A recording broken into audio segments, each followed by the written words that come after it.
करी छठ बरत मांगी आचारा पसार हो।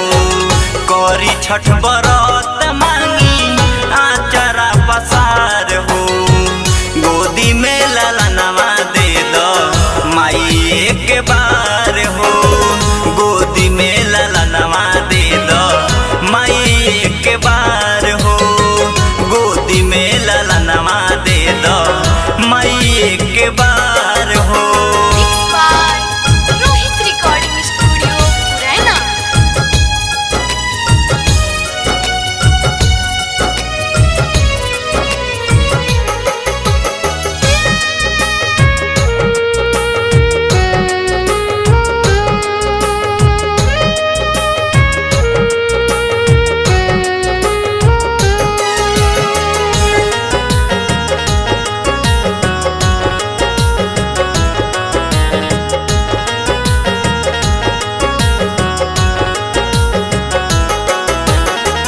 मारे लताना सहरा गौआ समाज हो।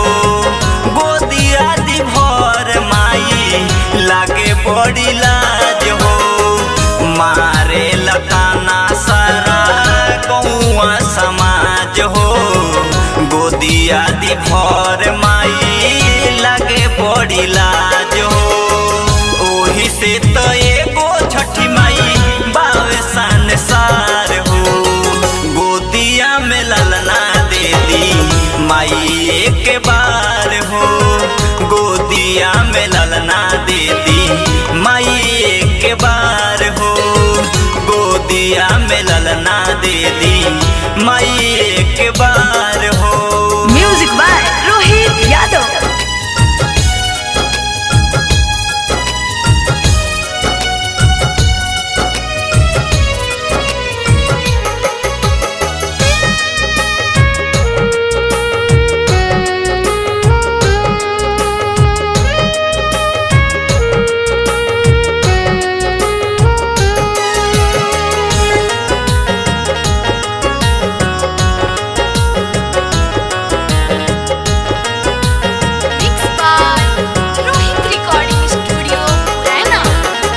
छठी माई तोहरे से ई दुनिया जहान बा।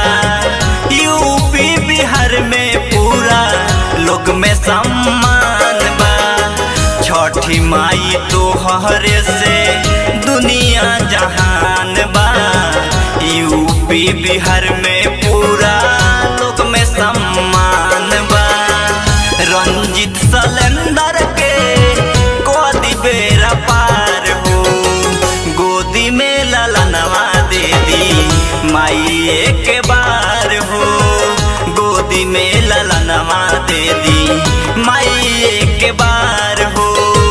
गोदी में ललनवा दे दी माई एक बार हो।